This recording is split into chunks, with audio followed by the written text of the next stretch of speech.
When a career Justice Department lawyer of 15 years looks into a camera and says he was pushed out because he refused to lie to a federal court, it forces you to ask a terrifying question. What happens when the people meant to protect the truth say they were punished for telling it? And even more disturbing, what does it mean when the Attorney General won't deny it? That's the moment that set off alarms across Washington. Because the situation wasn't coming from a political rival or a disgruntled former employee with an agenda. This came from someone who spent a decade and a half inside the DOJ, serving under different administrations, earning commendations, and building a reputation for doing the job the old-fashioned way. Make an untruthful statement to a court of law.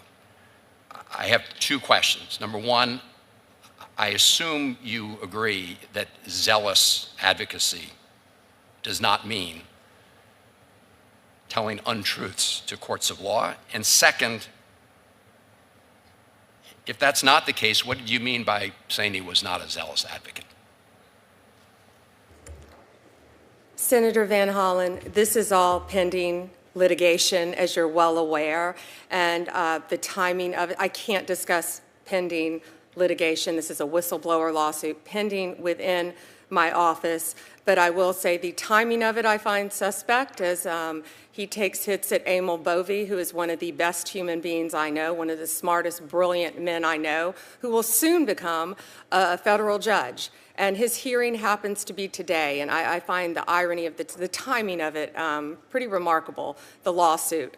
But this had to do with attorney-client privilege information that was disclosed. I can't talk about the substance, but what I will tell you, and you have obviously my word, any zealous advocacy means to be done ethically and honestly, always. And that's what I mean by zealous advocacy. He also accused Pam Bondi of things that Todd Blanche, who is one of the best human beings I also know, my Deputy Attorney General, was in the room and said did not happen.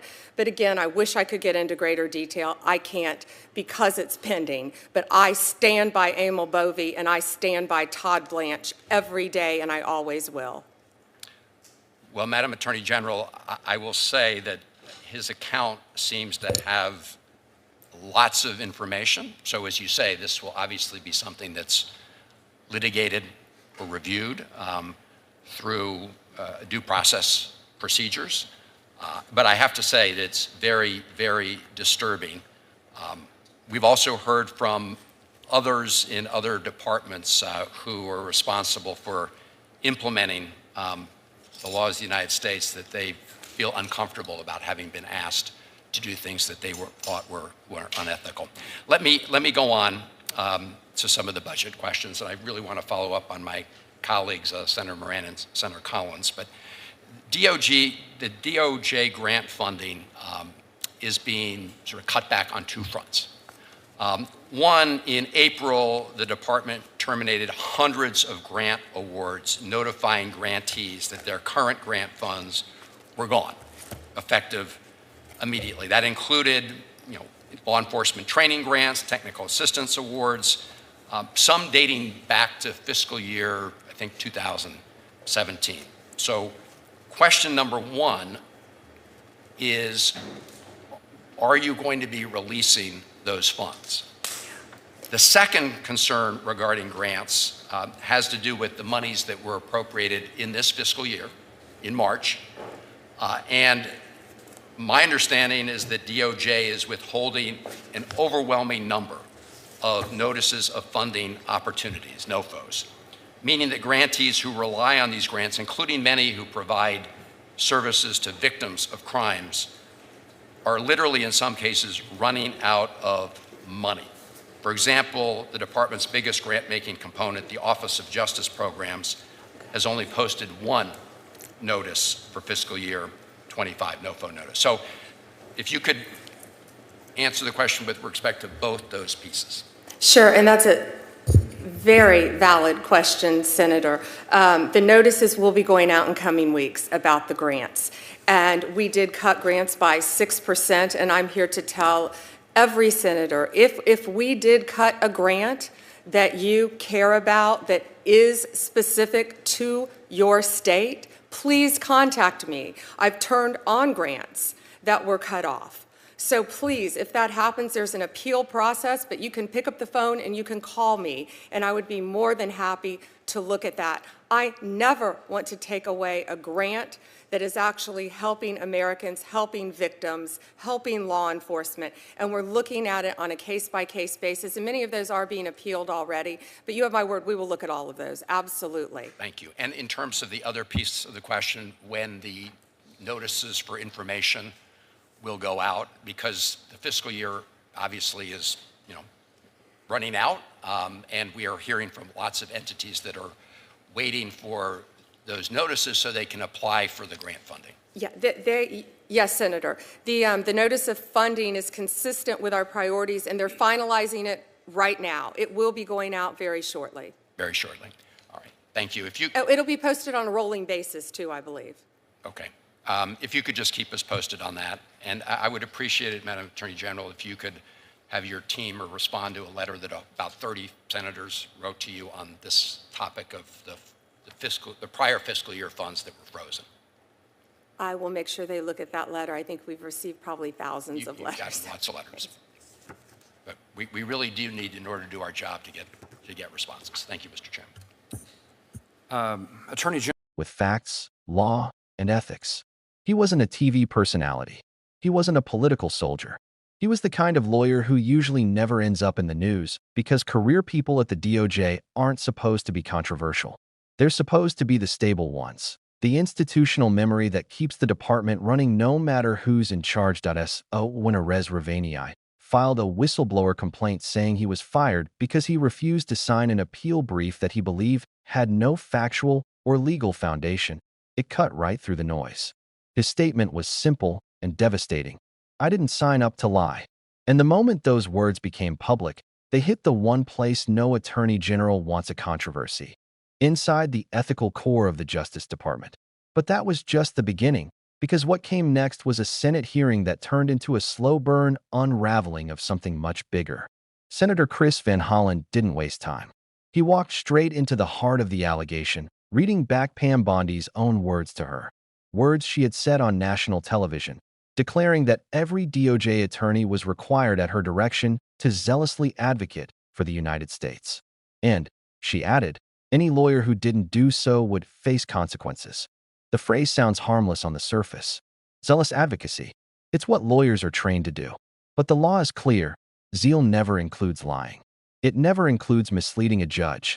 It never includes signing documents you know can't stand on their own. So Van Hollen asked the question that everyone watching was thinking.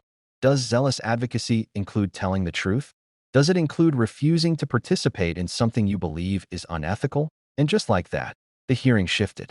Because Bondi didn't give a clear answer. She didn't deny the allegation. She didn't reassure the Senate or the public that ethics still hold the top spot inside the department. Instead, she retreated behind the shield of pending litigation, insisting she couldn't discuss the substance of the whistleblower complaint. Then she pivoted. She suggested the timing of the complaint was suspicious. She implied the whistleblower might have ulterior motives. She defended the people he had criticized. She praised her top deputies as the best human beings she knows. She talked about character, loyalty, timing, everything except the one thing that mattered. Did the department pressure a veteran lawyer to sign something he believed wasn't true? That silence wasn't just noticeable, it was deafening. And Van Hollen let it sit there. No theatrics, no yelling, just the uncomfortable air of a question that an attorney general refused to answer. But this story didn't stop at ethics. It took a turn few expected, because after the whistleblower questioning, Van Hollen moved to a different issue, one that revealed a completely different kind of crisis inside the DOJ. Grant funding, or, more accurately, grant funding that suddenly vanished. It turned out that the department had terminated hundreds of grants without warning. These weren't minor technical programs. These were law enforcement training grants, programs supporting victims of crime, technical assistance initiatives, funds that keep essential community services alive. Some of those grants dated back years. Organizations that had already budgeted for them suddenly received notices saying their funding was gone. Effective immediately. Entire programs didn't lose a little money. They were erased in a single decision. When questioned, Bondi said the cuts were only 6%. But that percentage hid the real story. Because when you cut hundreds of grants overnight, it doesn't feel like 6% to the people on the ground. It feels like everything. Victims support centers that depend on DOJ funding were suddenly unsure whether they could keep their lights on. Local agencies training officers on safety, crisis response, domestic violence handling. Programs like these were left scrambling, some literally running out of money. And just when the situation seemed like nothing more than bureaucratic chaos, something even more concerning came out. Bondi said that if a senator had a grant in their state that was cut, they could call her personally and she would look into restoring it. On the surface, it sounded helpful. But beneath that, it raised a chilling question. Is federal funding now dependent on personal access? On who can get the Attorney General on the phone? On who has the political leverage to request a review? A grant system is supposed to be objective, transparent, based on rules and standards. But the idea that programs can be reinstated through direct appeals rather than through lawful criteria raises enormous red flags. Online, many observers began to speculate, framing it as a concern, not a conclusion, that this approach could turn federal funding into a game of influence instead of fairness. And it didn't stop there. Van Hollen highlighted that the department's largest grant office had issued only one funding notice for the year, even though agencies nationwide were waiting for them to apply before they ran out of money.